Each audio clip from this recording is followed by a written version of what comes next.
I've taken probably several thousand NP swabs from anywhere from little babies up to adults, so I fairly much intuitively know where to go. But if you haven't done many NP swabs or are a little uncomfortable with it, I'm going to show you a quick, easy technique to help ensure that you're going the right depth and getting an adequate sample.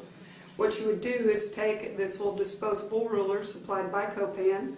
You're going to put it at the child's earlobe and measure from there to the base of the nose. So on Mr. Rawling here, that is right at 7 centimeters, right there.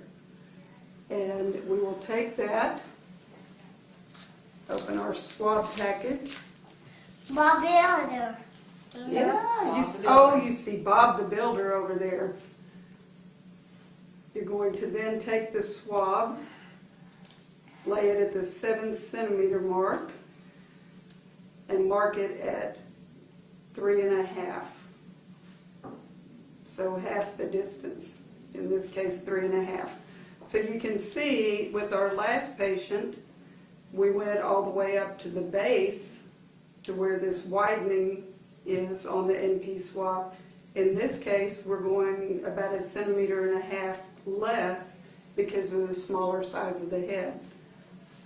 No.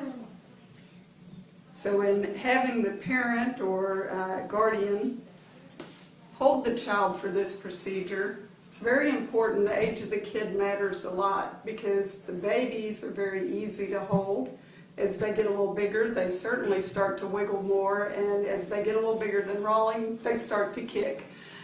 So you want to protect not only the patient but yourself when you're getting a sample. So what I do is have the patient lay back against the person who's helping. Just rest their head back like that. Rawling, you can open your eyes. Hey, buddy. Are you playing sleepy? He's playing silly. And then I have the parent or guardian hold their hands and then put their other hand on the forehead. Then I cup their chin. And now again, you can see the depth of the nasal swab. Again, I don't take, you can kind of push the nose up to help get the swab in. I usually don't do that because what I do is I go in just a little and then turn horizontally. Look at you, big boy. That's the real thing. Big boy.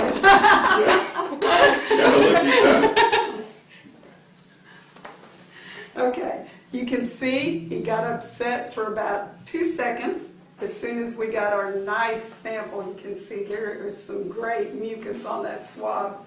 Thank you, Rawling. You're going to take the media. You can either take this straight to your point of care test, or again, you'll take their swab.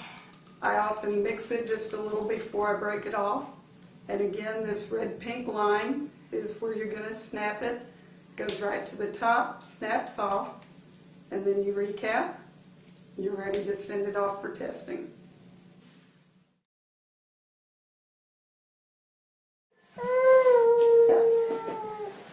So Mama to just sit up there like she's the patient. Okay, excellent, thank you.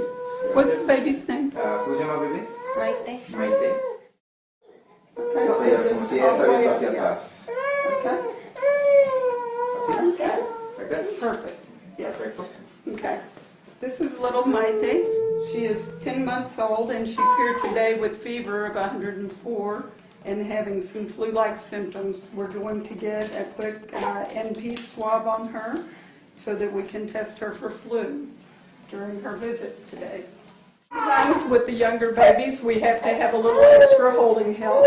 We're going to have the mom in this case hold, and I've got a second person here who's helping to hold the head steady. In this case, we're going to do exactly the same thing. Go in horizontal, rotate under the turbinate, come out, and we're done. Okay, that's it, Mama. Eso es todo.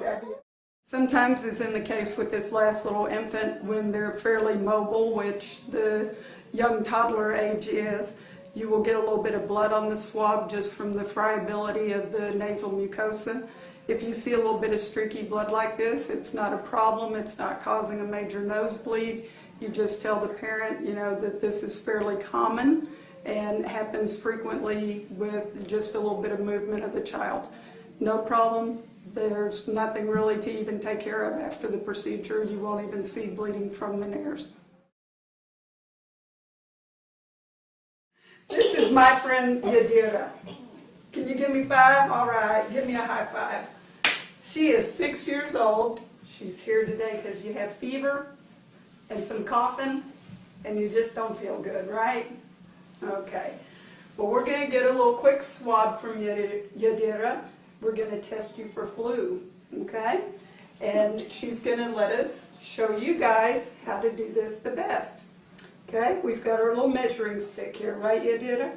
Okay, we're going to put it here from the base of her nose back to her earlobe. You can see that she is right at 4 inches. So on our swab, we're going to look at 2 inches to be the depth of insertion. So we take our little quick swab, take your quick Sharpie marker. You can see that we have this. Yadira, am I looking right? 2 inches? 2 inches. We're going to put a little mark right there. So we have our little swab measured, and she's already felt this, and it's fuzzy, isn't it? It's kind of just silly, tickly feeling. So she knows that she's going to hold real still for me. You can notice that I tend to hold and just kind of just gently support the child's chin so that they don't move a lot when you're doing the swab. Now she's going to feel just a little bit of tickly. You feel tickly right there, Yadira? Okay, so it's going to tickle, tickle, tickle. Okay. She says, that's it. That was it.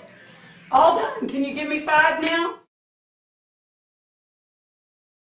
When you are getting ready to do a swab, it's often easy and nice if you take a measurement so that you can see the correct length to go.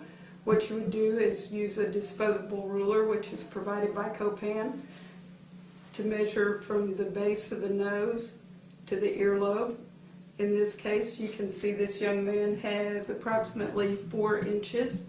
What you would do is mark the length, total length from the earlobe, from the base of the nose, and then use half that distance to mark your swab. Use a pen, such as a Sharpie, to mark the distance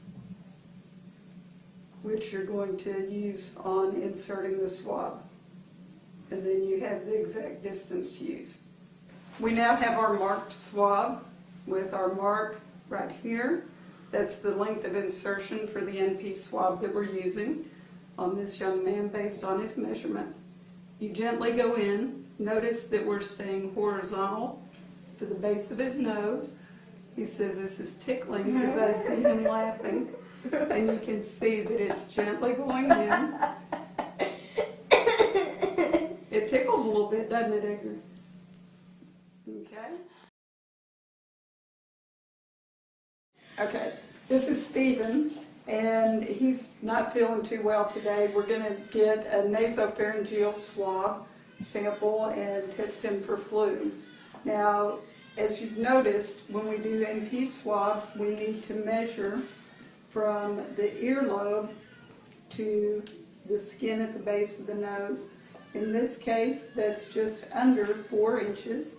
So we would take our swab